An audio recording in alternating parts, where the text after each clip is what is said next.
Welcome to LeverGuns 50.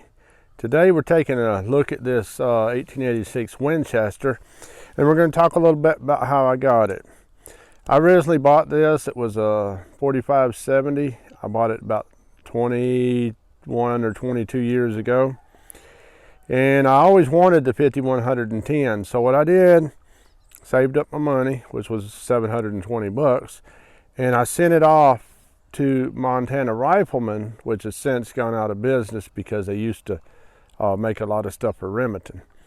But I sent it off to Montana Rifleman, and they made and installed this new barrel. And this barrel, you see, it doesn't have any rear sight on it because I always plan on using the aperture sight on the back. So I had to make it, and they chambered it and they rifled it to 1 in 28 twist. At the time, there wasn't many guns being made in that caliber, and I didn't have nothing to go on, didn't have any internet. Did this the old-fashioned way, calling people and talking to them on the phone. So anyhow, it's 1 in 28 twist. I talked to them a bunch of times, and they decided that would probably be a good twist if you're going to use the shorter 300 grain bullets plus the 405 grain bullet. And here's what the loaded cartridge looks like. Set it up here so you guys can see it, hopefully. Okay, that's the loaded cartridge. It's quite a bit longer than the 4570, and it's the longest that you can get in this gun.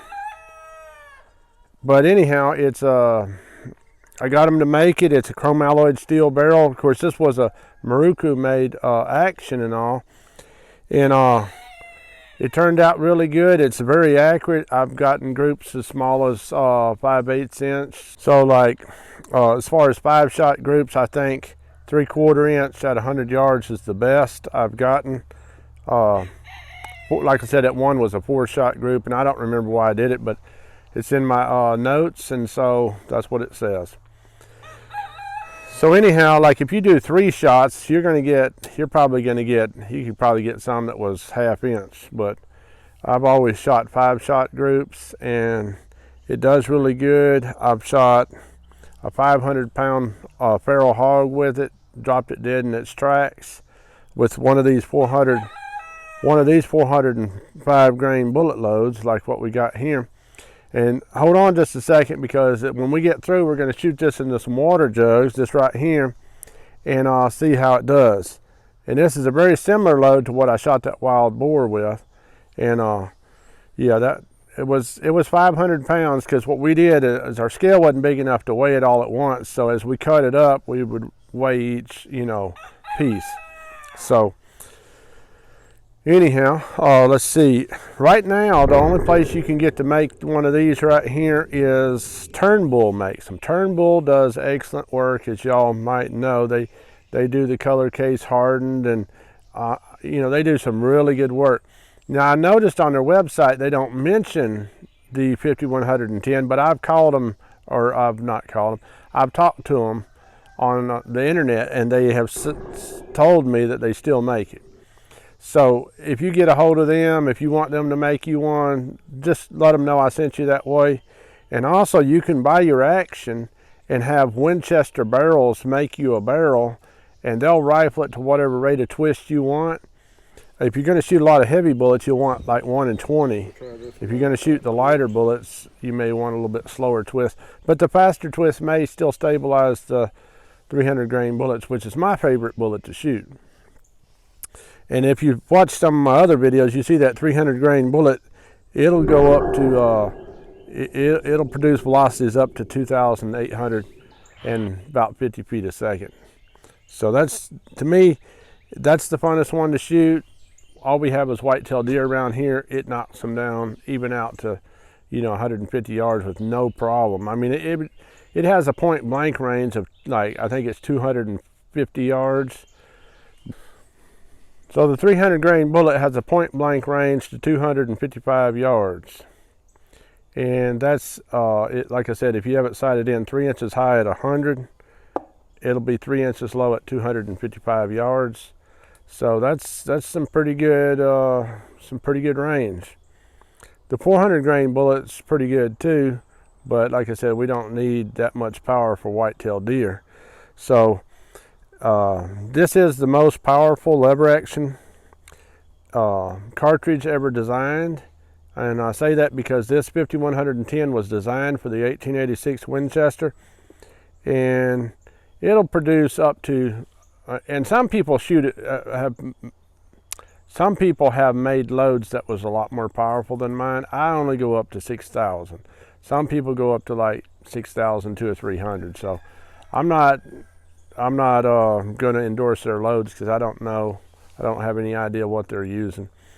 But I've shot it up to 6,000 foot-pounds of energy, which is one of these 450 grain bullets doing 2,450 feet a second. So we're going to shoot one in a minute. This one here is, it's not a full house load, but it's pretty hot. We're going to shoot it into these water jugs and see what it'll do, like I said. And I just want to see what kind of hydro power we have. So I have two 1x4s under, or 1x6s underneath of it to see how hard it pushes them down. So I think that's going to be kind of fun. Kind of like a reaction target, right?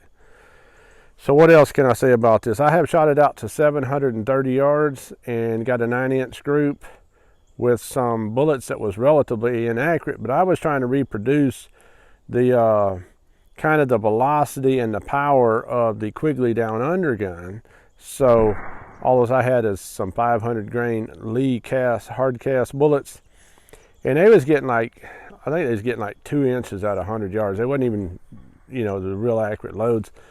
But I shot them at 730 yards, and I got them all on a 9-inch target. So, I mean, it took a while. It wasn't like the first shots I fired and went on it. No, I had to walk it up. It took, I forgot, I walked back and forth, I think 3 or 4 miles to check where the bullets hit because I didn't have any scope or nothing.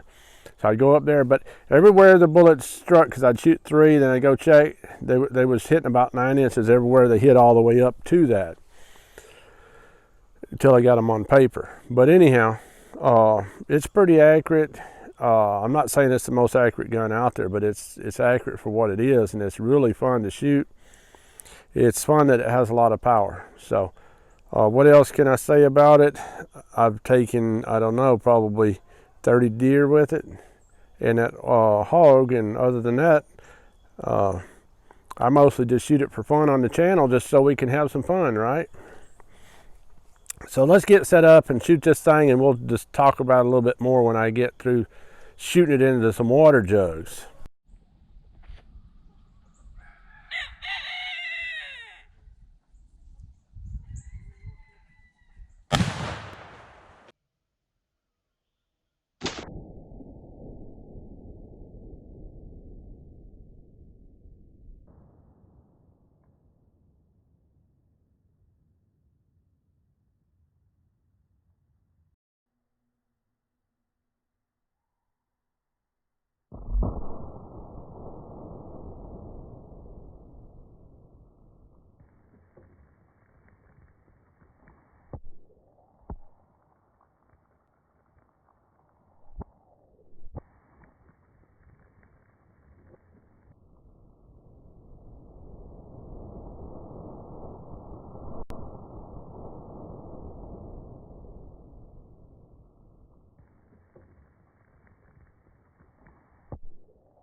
Here is our velocity. I think I see the bullet sitting right there. Hot dog, there's the bullet. Can you believe that? It lost its jacket, but both of them sitting right there. That's weird. Look at that board, blew all to pieces. I can't wait to see the slow-mo to see what exactly happened here.